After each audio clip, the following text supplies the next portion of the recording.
योगी सरकार ने जो पिछले 4.5 सालों में काम किया युवाओं के लिए, जनमानस के लिए, महिलाओं के लिए, जनता के लिए, अब डेढ़ साल 2 साल का जो कार्यकाल गया है कोविड में, उसमें जो सहयोग मिला सरकार की तरफ से बहुत ही सराहनीय सहयोग है। जॉब और बेरोजगारी दूर अपने प्रतिभा से लोग करते हैं। आपकी अपनी खुद की क्षमता है तभी आप बेरोजगार दूर करेंगे, पहली बात तो ये। अभी कोई घर बैठे ईश्वर से प्रार्थना करे तो आसमान से कुछ आने वाला नहीं है। गोरखपुर आप किसी भी जिले में चले जाइए, हर जगह उन्होंने विकास कार्य किया है और अच्छे से किया है। जनता पूरे प्रदेश की उनसे खुशहाल है, खुश है। आज मोदी जी की सरकार है, योगी जी की सरकार है। पूरे 5 साल में हमने 120 कॉलोनी दिया है, तो ये उनकी सरकार की देन है, वो हमारी देन नहीं है। ऊपर से लक्ष्य आता है तभी हम लोग दे पाते हैं। और हमारे उत्तर प्रदेश के माननीय योगी महाराज जी की देन है, जो 2 रुपये किलो और 3 रुपये किलो गेहूँ मिलता था राशन की दुकान पे, आज वो फ्री में मिल रहा है लगभग 6 महीने से। चलिए, यहाँ पे कुछ लोग हमें दिखे हैं जिनसे हम पूछेंगे, क्योंकि मुझे युवा लोग दिख रहे हैं। तो कुछ ऐसे विपक्षी भी हैं जो कि खुलेआम नरेंद्र मोदी प्रधानमंत्री के जन्मदिन पे इस तरीके की भी ट्विटर ट्रेंडिंग हुई, बेरोजगार दिवस, बेरोजगार दिवस। तो मैं जानना चाहती हूँ कि उत्तर प्रदेश में कितना बेरोजगार है। इससे पहले मैंने आपको वीडियो दिखाया जिसमें आपने गोरखपुर के, मैंने आपको रोजगार की बातें बताई कि कहाँ से किस तरीके से 26 साल से जो कारखाने बंद थे, बीजेपी सरकार ने उस कारखाने को खोलकर कितना बड़ा रोजगार दिया। और इसके अलावा मैं खुद यहाँ के जो युवा लोग हैं उनसे बात करूंगी। आपका क्या नाम है? आपका नाम क्या है? संजय चौरसिया। संजय जी, आप मुझे ये बताइए, यहाँ पे आप युवा हैं, कितना बेरोजगार है आज का युवा यहाँ? युवा तो अगर घूमने के लिए तो बहुत लोग बेरोजगार हैं। अगर वो अपना बिजनेस कर रहे हैं, मतलब सरकार के बल पे नहीं हैं, अपने खुद पे निर्भर हैं अगर, तो बेरोजगार नहीं हैं। मतलब सरकार कितना जिम्मेदार रहती है, कितना किस तरह के जिम्मेदार है अगर बेरोजगार और रोजगार की बात करें? सरकार बहुत जिम्मेदार है यहाँ के युवाओं के लिए। अगर मतलब बच्चे पढ़ने में अच्छे हैं तो उनको रोजगार मिल रहा है हर एक शिक्षा के क्षेत्र में। चलिए, मैं आपसे पूछूंगी, जैसे इन्होंने बोला कि शिक्षा के क्षेत्र में रोजगार है, आपने बहुत अच्छा सूट बूट पहना है आज, तो आप मुझे बताइए कि किस तरीके का रोजगार है यहाँ पे, सरकार क्या रोजगार दे रही है? देखिए, सरकारी रोजगार तो लिमिटेड होते हैं, ये आपके भी संज्ञान में है। जब वैकेंसी निकलती है उसका एक प्रोसेस होता है, उसी प्रोसेस के तहत होगा। अब जितनी लोग ये कहा जा रहा है कि वैकेंसी ही नहीं है, सरकार उत्पन्न नहीं करा सकती है, ये आपको भी संज्ञान में है। ये अनर्गल बात है। विपक्ष मतलब सभी लोग कहते हैं कि सरकार ये है निकम्मी, लेकिन सरकार बहुत अच्छी है। योगी सरकार ने जो पिछले 4.5 सालों में काम किया युवाओं के लिए, जनमानस के लिए, महिलाओं के लिए, जनता के लिए, अब डेढ़ साल 2 साल का जो कार्यकाल गया कोविड में, उसमें जो सहयोग मिला सरकार की तरफ से बहुत ही सराहनीय सहयोग है। किसी भी परिवार में खाने की कोई चिंता नहीं रही, कोई घर से बाहर नहीं निकल रहा था, लेकिन सभी जगह भोजन की व्यवस्था उपलब्ध हो रही थी। ठीक, अब जब भी मार्केट ओपन हुए हैं, फिर लोग धीरे धीरे अपने रोजगार पे जा रहे हैं। गवर्नमेंट जो जॉब निकलती है वो लिमिटेड होती है। हम यहाँ पे अयोध्या में हैं, मुझे अयोध्या में बताइए, अयोध्या में रोजगार के लिए क्या क्या चीजें हैं? सबसे बड़ा जो अयोध्या, तो इसमें पावन धरती है, पवित्र राम जन्मभूमि है। इस समय रोजगार के यहाँ तो बहुत से अवसर उत्पन्न हो रहे हैं। जिस तरह से भव्य मंदिर का निर्माण हो रहा है, समझ गई, लेकिन जो पढ़े लिखे इंजीनियर्स हैं वो तो मंदिर का दुकान खोल के, प्रसाद की दुकान खोल के नहीं बैठेंगे ना सर? निश्चित तौर से बहुत सी टेक्नोलॉजी है। ठीक, वो अपने टेक्नोलॉजी अपने फील्ड में जॉब करेंगे।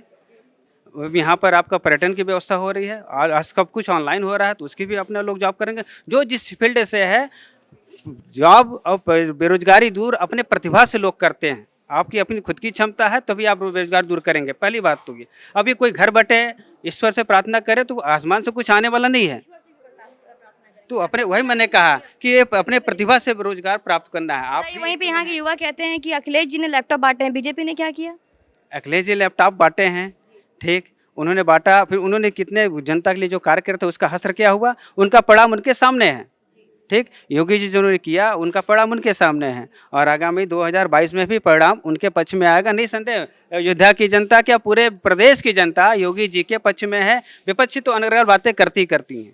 आज 4.5 साल पूरे हो चुके हैं योगी आदित्यनाथ के राज्यकाल को, तो कैसे यहाँ की जनता, अयोध्या की जनता 4.5 साल में किस तरीके से उनके काम को देखती है? इससे पहले गोरखपुर में उन्होंने कई वर्ष काम किए, लेकिन एक मुख्यमंत्री के पद पे रह के 4.5 साल में के पूरे राज्यकाल में क्या यहाँ की जनता उनसे संतुष्ट है?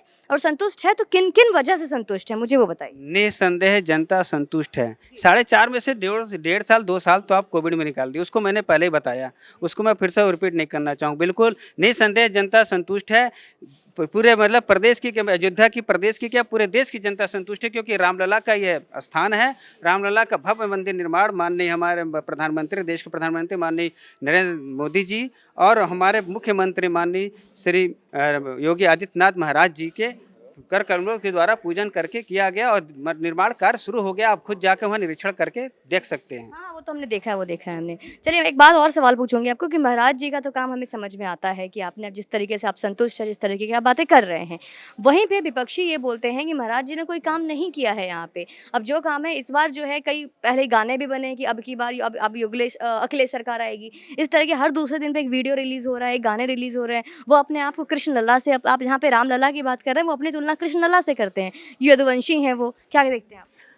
जाहिर सी बात है, अगर यदुवंशी हैं तो जब उनका कार्यकाल था तो उस समय यदुवंशी होकर अपने कृष्ण भगवान जी की चिंता नहीं किया। हमारी योगी सरकार तो मंदिरों की चिंता कर रही है। उन्हें तो हर जगह क्या नाम है, कब्रिस्तानों की बाउंड्री करवाई। मंदिर के लिए उन्होंने उस समय क्या किया था?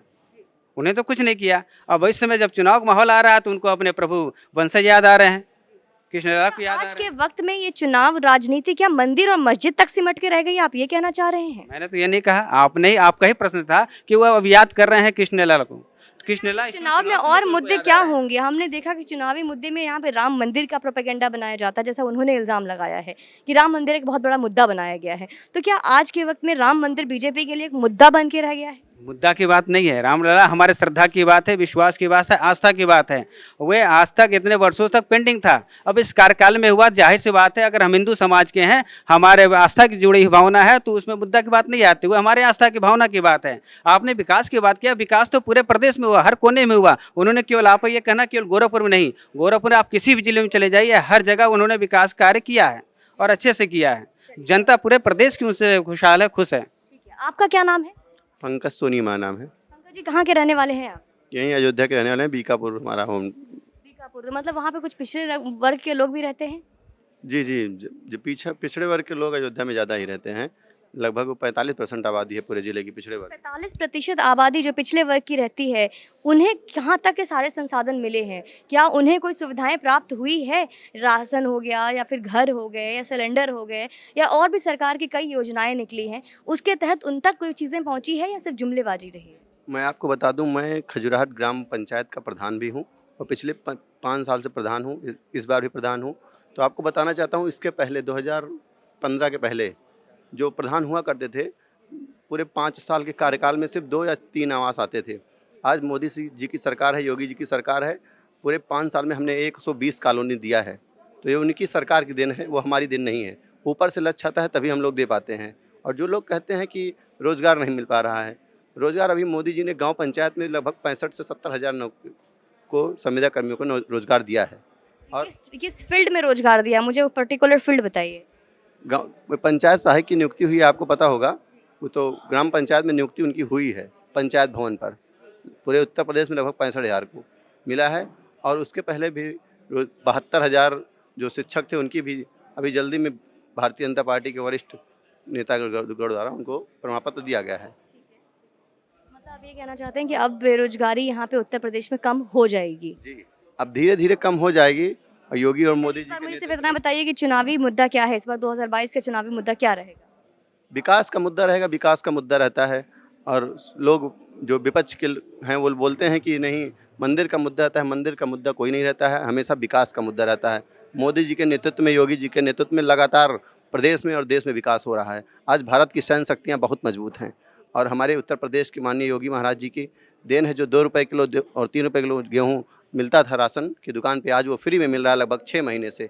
कोरोना के कार्यकाल को देखते हुए, गरीबों को देखते हुए योगी जी लगभग 1 साल से फ्री में राशन उपलब्ध करा रहे हैं। बहुत बहुत धन्यवाद। जैसा इन्होंने बताया किस तरीके से फ्री राशन दिए जा रहे हैं, किस तरीके से जहाँ पे पूरे 2 से 3 गांव में 2-3 घर मिल पाते थे, 2-3 आवास मिल पाते थे, वहीं पे अब घर घर आवास बनाए जा रहे हैं, जगह जगह आवास बनाए जा रहे हैं, सुलभ शौचालय बनाए जा रहे हैं। इसके अलावा राशन पहुंचाए जा रहे हैं। कोविड के टाइम में जिस तरीके से पूरे इतने बड़ी आबादी होने के बावजूद भी पूरे देश में, जब आपको पता है उत्तर प्रदेश की आबादी सबसे बड़ी है, फिर भी यहाँ के कोरोना मॉडल को अमेरिका और ऑस्ट्रेलिया जैसे देश भी डिमांड करती है। तो योगी आदित्यनाथ ने जिस तरीके से इस पूरे देश, उस पूरे प्रांत को संभाला है कोविड के टाइम में, उस वक्त आज हर राज्य उनके सामने लोहा मानती है। लेकिन वहीं पर कुछ लोग ऐसे हैं जो केरल मॉडल खेल रहे हैं। तो आप खुद ही समझदार हैं। आप कमेंट सेक्शन में मुझे बताइए आपको कितना समझ में आती है चीज़ें। जय हिंद, वंदे मातरम।